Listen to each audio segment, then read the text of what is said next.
Hello दोस्तों, मैं हूं हिमांशु कुमार और आप देख रहे हैं एनसीईआरटी ऑनलाइन क्लासेस में।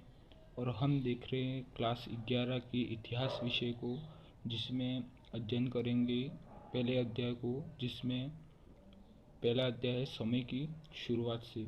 समय की शुरुआत किस तरह हुई, कि समय की शुरुआत से तात्पर्य है कि प्राचीन मानव का जन्म कहाँ हुआ और इसका जो अस्तित्व है वो किस प्रकार का था, किस प्रकार का उनका अस्तित्व था और उनका जन्म कहाँ हुआ था, उसके बारे में हम इस अध्याय में पढ़ेंगे। तो पहला अध्याय है समय की शुरुआत से और मानव का जो क्रमिक विकास हुआ, वो मानव का क्रमिक विकास किस तरह हुआ है वो हम देखेंगे। मानव का क्रमिक विकास को देखेंगे, क्रमिक विकास मानव का किस तरह हुआ है। तो यहाँ पर है कि मानव का क्रमिक विकास किस तरह हुआ और अपने दादा के परदादा किस तरह के थे और वह कहाँ कैसे दिखाई देते थे, उसको हम इस अध्याय में देखेंगे। अब पहला हम देखेंगे पॉइंट कि ऐसा माना जाता है कि आज से लगभग 56 लाख वर्ष पूर्व भूमंडल पर मानव के समान प्राणी अस्तित्व में आए थे। कि आज से लगभग 56 लाख वर्ष पूर्व हमारे भूमंडल पर मानव के समान प्राणी अस्तित्व में आए थे, कि मानव के जैसे दिखने के जो थे वो 56 लाख वर्ष पूर्व आए थे। दूसरा पॉइंट देखते हैं। इसके पश्चात इस आदिमानव के अनेक रूप प्रकट हुए, जिससे कालांतर में विलुप्त हो गए। जैसे अलग अलग जाति आई, अलग अलग जाति वंश आए, इसके बाद वो कालांतर में जैसे जैसे वो विलुप्त होते गए, वैसे वैसे नई जातियाँ प्रकाशित होती गई। इस प्रकार मानव का क्रमिक विकास हुआ। इस प्रकार जो मानव का विकास है वो क्रमिक रूप से हुआ है। एक से दूसरी जाति, दूसरी से दूसरा वंश आया, उससे भी दूसरा वंश आया। इस प्रकार मानव का क्रमिक विकास हुआ है। चलो देखते हैं। आधुनिक मानव का प्रादुर्भाव लगभग 1.60 लाख वर्ष पहले हुआ था। आधुनिक मानव जो था, जो इसका जन्म था, जो प्रादुर्भाव हुआ था, वो धरती पर 1.1 लाख पहले पूर्व पृथ्वी पर आए थे। चलो सेकंड स्लाइड को देखते हैं कि इतिहास विषय को हम देख रहे हैं। पहला है पॉइंट है प्रारंभिक मानव जंगली जानवरों का शिकार करके पेड़ पौधों से कंद मूल तथा फल प्राप्त करके अपना पेट भरते थे।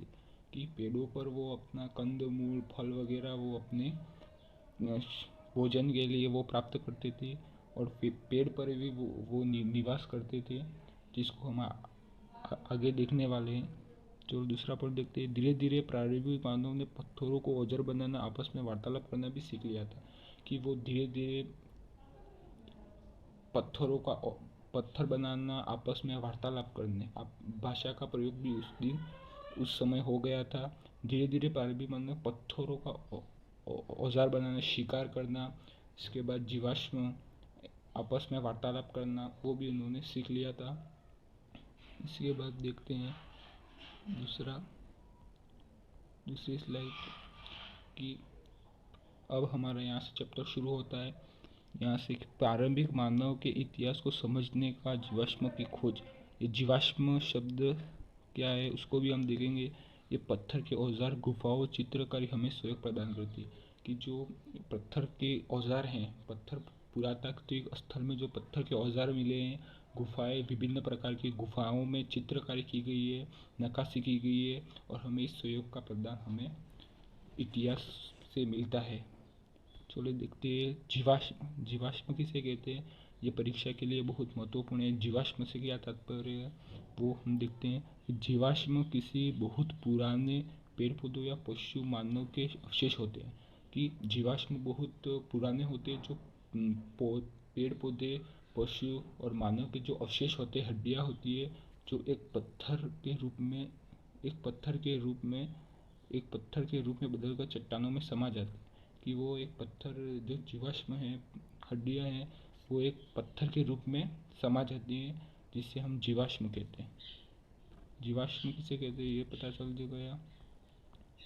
अब देखते हैं मानव के क्रमिक विकास का प्रमाण हमें मानव की उन प्रजातियों के जीवाश्म से प्राप्त होता है जो अब तक लुप्त हो चुकी है। यहाँ पर लुप्त हो चुकी है। यहाँ पर लुप्त शब्द आएगा, जो मैं भूल गया हूँ। लुप्त शब्द आएगा यहाँ पर। और हम देखते हैं कि एक वैज्ञानिक थे जिसका नाम है चार्ल्स डार्विन।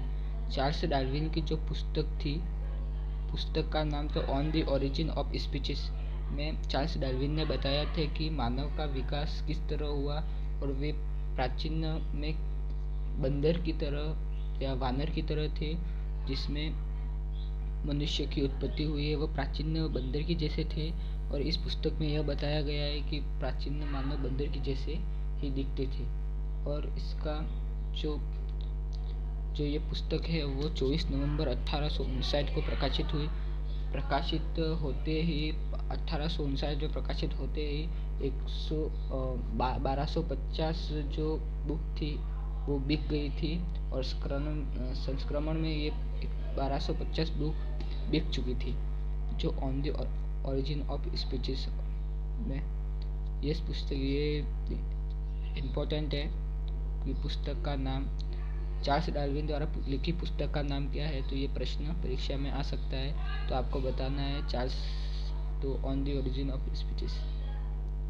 चलो दूसरी स्लाइड देखते हैं।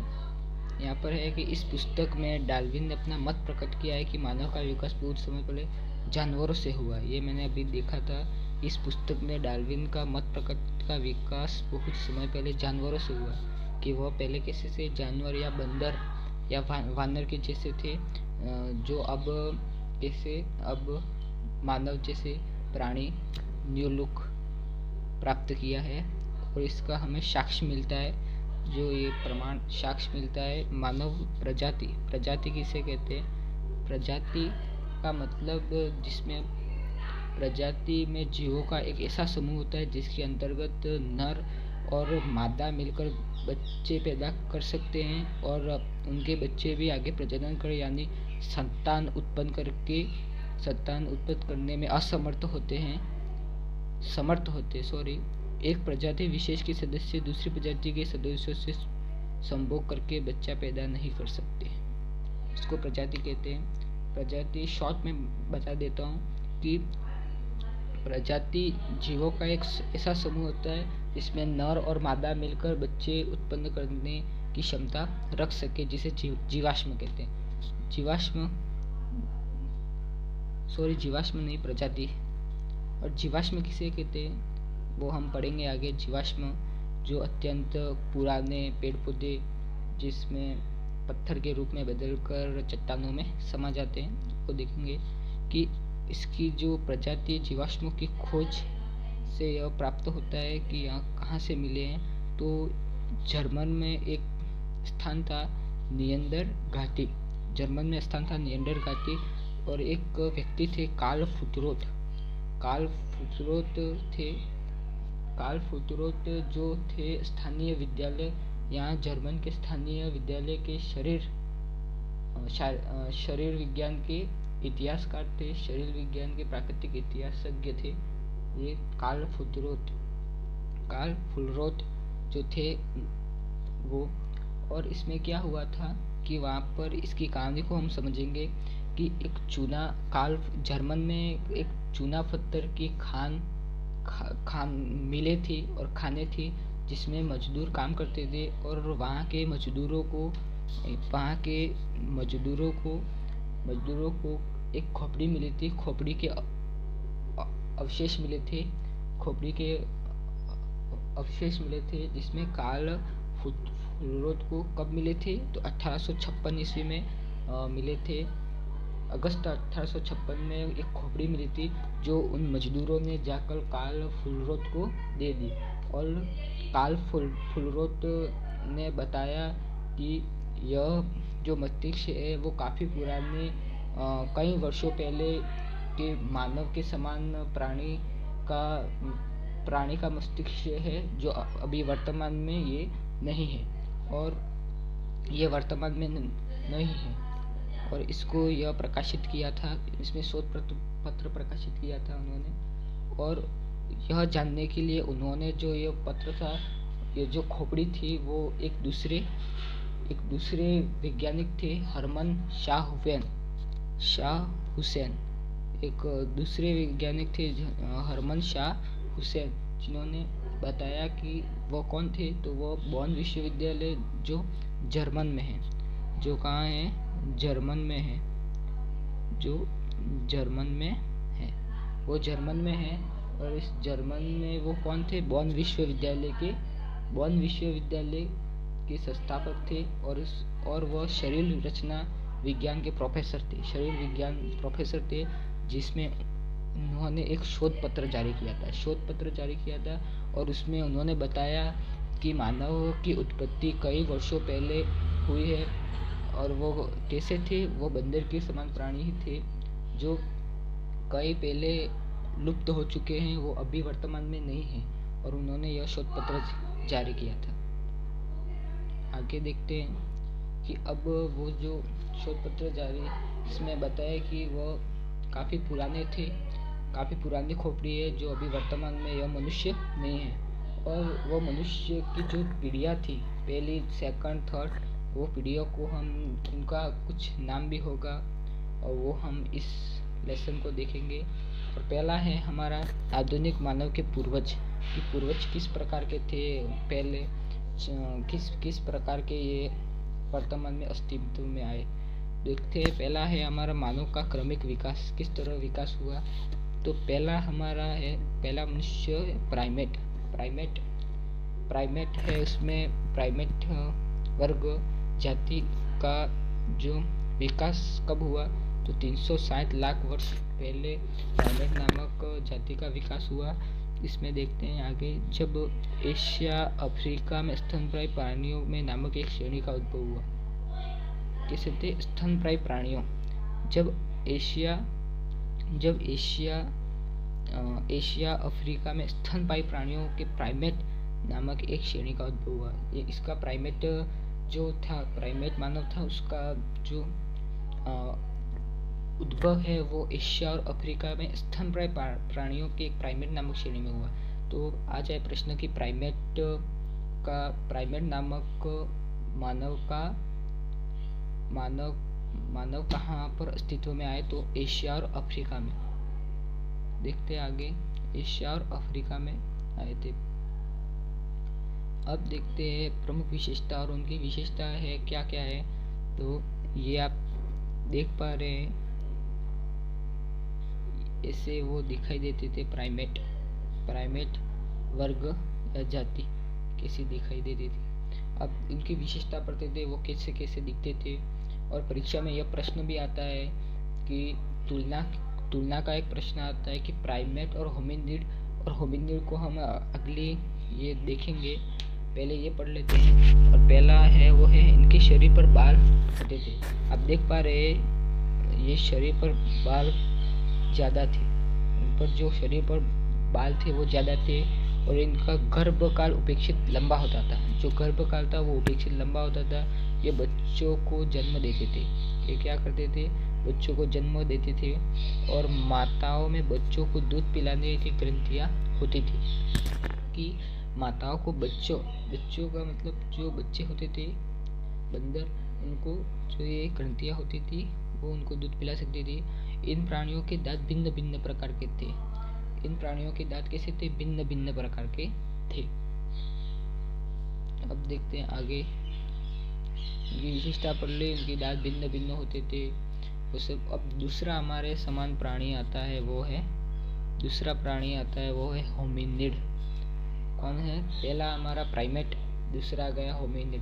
अब होमिनिड का उद्भव कब हुआ, तो 240 लाख वर्ष पहले होमिनिड का उद्भव हुआ।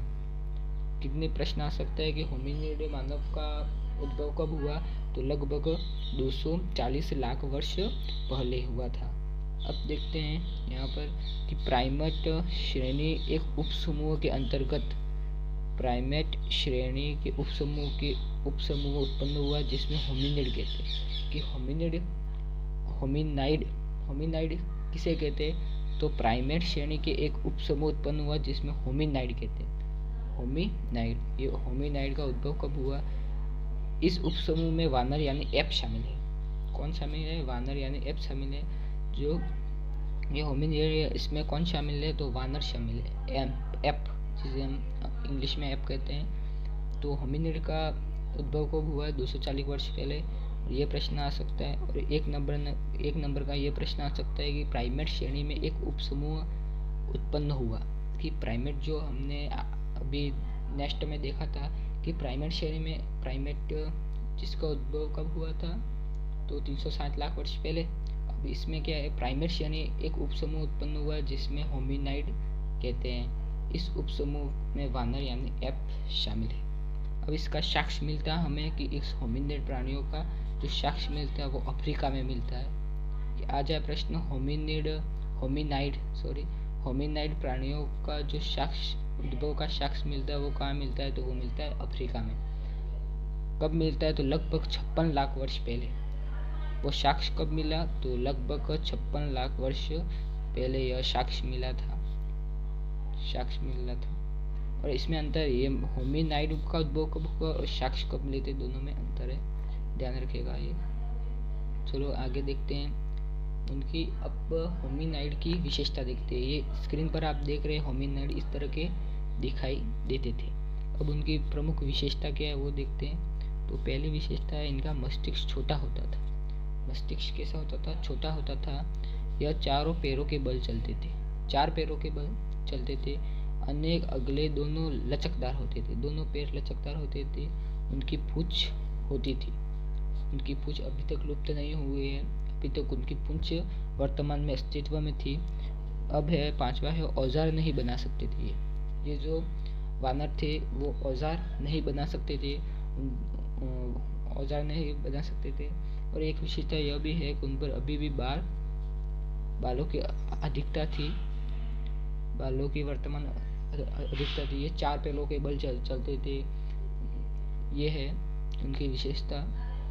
अब देखते हैं आगे होमिनिड। अब आता है, पहला था तो हमारा प्राइमेट। पहला क्या था? प्राइमेट। पहला था प्राइमेट, सेकंड था होमिनाइड।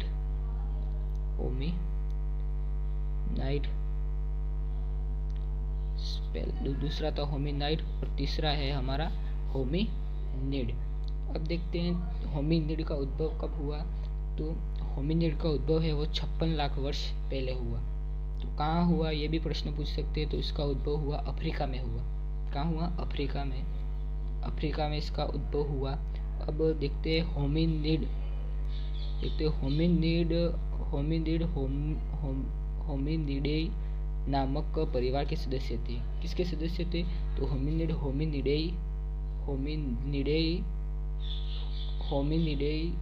नामक परिवार के एक सदस्य थे। किसके सदस्य थे? होमिनिडे परिवार के सदस्य। ये प्रश्न आ सकता है कि होमिनिड नामक परिवार के सदस्य किस सदस्य के थे? तो वो प्रश्न है होमिनिडे परिवार के थे। आगे देखते हैं इसकी विशेषता देखते हैं होमिनिड की।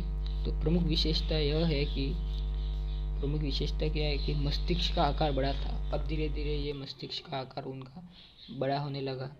अब क्या होते थे? ये 2 पैरों के बल चल सकते थे। आप स्क्रीन पर देख रहे हैं ये 2 पैरों के बल चल, इसलिए अब यह पता चल जाता है कि मानव का क्रमिक विकास धीरे धीरे हो रहा है।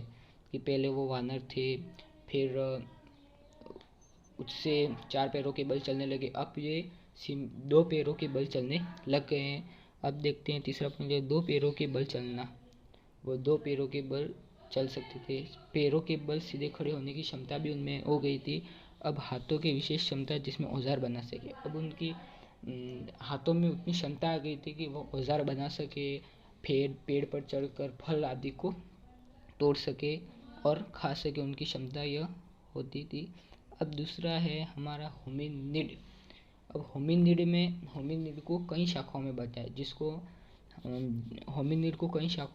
जिसको हम जीनस कहते हैं। परीक्षा में प्रश्न आ सकता है कि जीनस किसे कहते हैं। क्या प्रश्न आ सकता है? जीनस किसे कहते हैं?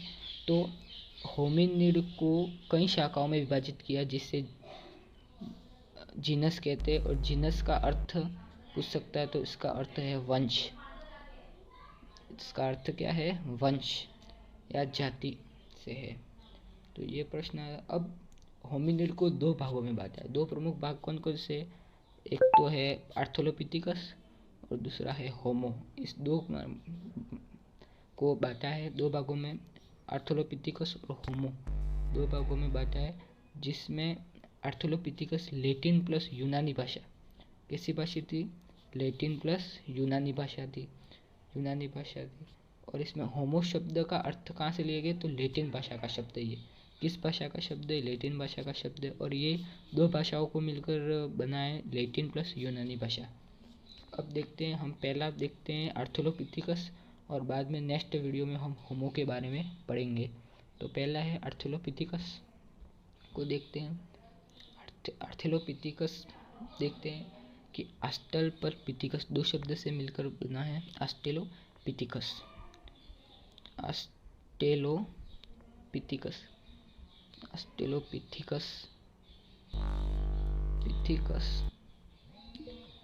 आस्टेलोपिथिकस शब्द से बना है। आर्थ्रोलोपिथिकस आस्टल पर पिथिकस, जिसका आस्टल का मतलब है दक्षिणी और पिथिकस का अर्थ है वानर, का मतलब दक्षिणी वानर।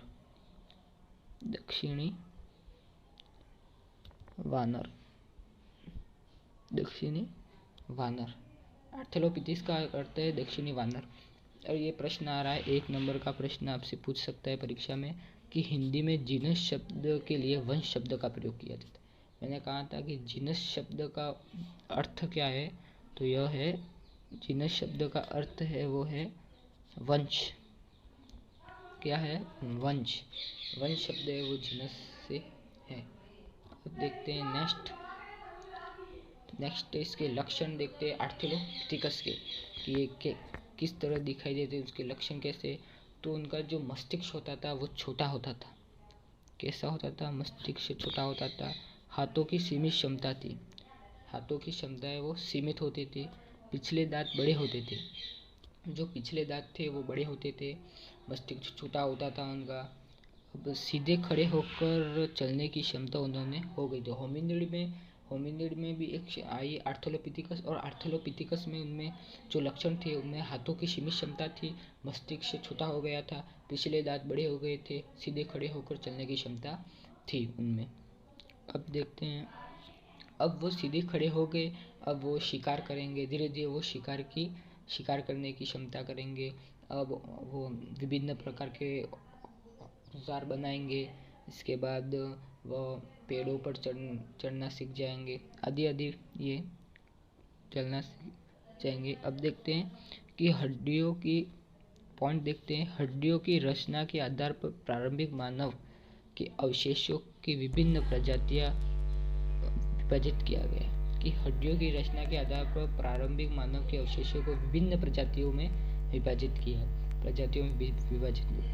उदाहरण के लिए प्रारंभिक मानव अपनी खोपड़ियां आकार, जबड़ों आकार के प्रकार पर किए जा सकते हैं।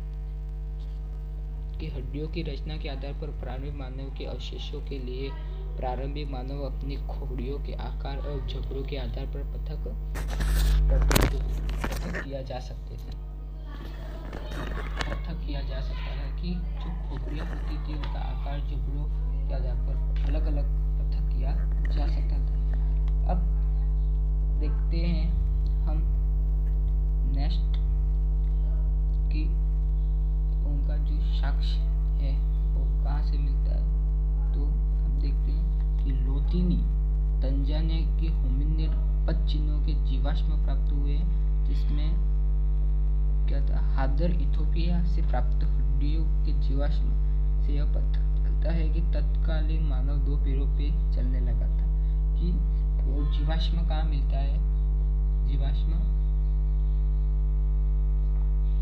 मिलता है, तो लोतीनी तंजानिया से होमिनिड के जो पद चिन्ह थे उस जीवाश्म से हमें यह प्राप्त होता है कि हादर इथोपिया में ही से प्राप्त होता है कि जीवाश्म से यह पता चलता है कि तत्कालीन मानव दो पैरों के बल चलने लग गया था। कि दो पैरों के बल ये मानव चलने लग गया था। अब क्या हुआ, धीरे धीरे वो आर्थ्रोलोपिथिकस जो जाति थी अब वो धीरे धीरे लुप्त होने की कगार पर है। अब लुप्त होने के कारण अब जो थी वो अब जो ये आर्थ्रोपिथिकस थे वो धीरे धीरे लुप्त हो गए। लुप्त होने के जो कारण है उसको हम पढ़ेंगे। तो पहला कारण है संस्क्रातम प्रतिपुष्टि व्यवस्था, दूसरा है ध्रुवीय हिमाच्छादन। ध्रुवीय हिमाच्छादन के कारण बर्फ के कारण दब जाने से ये उनकी मृत्यु पहले दिखते संस्क्रातम प्रतिपुष्टि व्यवस्था को हम देखेंगे। अब आते हैं संस्क्रातम प्रतिपुष्टि व्यवस्था। यह है संस्क्रातम प्रतिपुष्टि व्यवस्था, देख रहे हैं आप स्क्रीन पर संस्क्रातम प्रतिपुष्टि व्यवस्था। और अब इसमें क्या है कि संस्क्रातम प्रतिपुष्टि व्यवस्था में देखते हैं संस्कृत, इसको थोड़ा छोटा कर देते हैं इसलिए पूरा दिखाई देगा।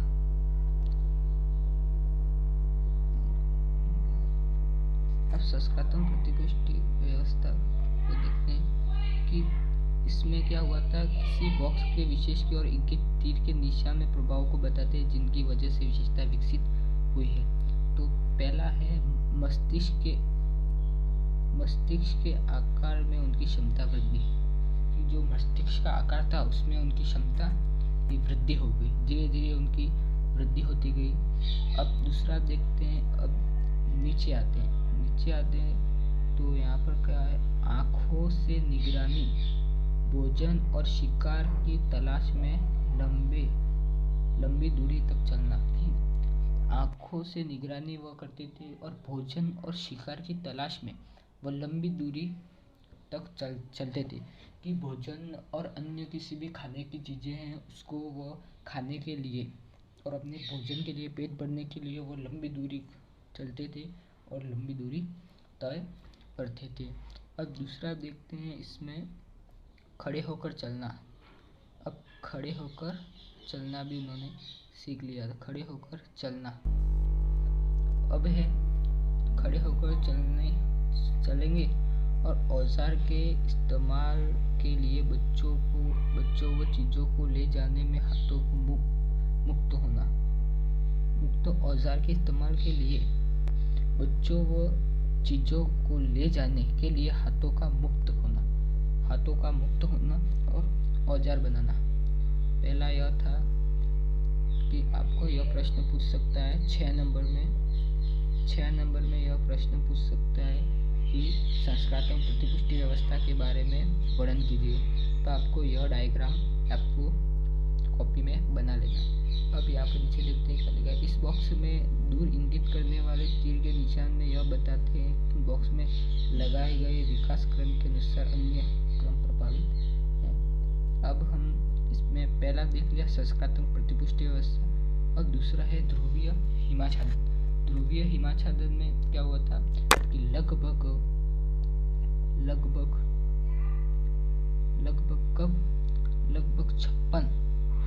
56 लाख वर्ष पहले ध्रुवीय हिमाच्छादन हिमयुग के प्रारंभ में, जब पृथ्वी पर बड़े बड़े बर्फ थे से ढक गए तो जलवायु तथा वनस्पति की स्थिति में बड़े परिवर्तन हो गए। जब जलवायु तथा वनस्पति में परिवर्तन हुआ, जलवायु और उनकी वनस्पति में परिवर्तन हुआ तो तापमान और वर्षा में कमी आई।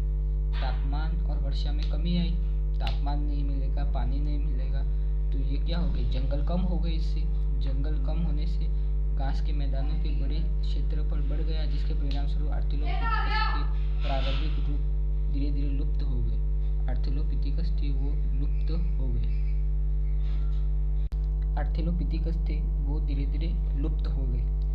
अब आर्थ्रोपिथिकस जो लुप्त हो गए उनके स्थान पर दूसरी प्रजाति आ गई। अब बर्फ के कारण और उनका तापमान कम होने के कारण, जंगल कम होने के कारण उनको भोजन नहीं मिला, पर्याप्त भोजन नहीं मिला तो वो क्या हुए, लुप्त हो गए और वह मर गए।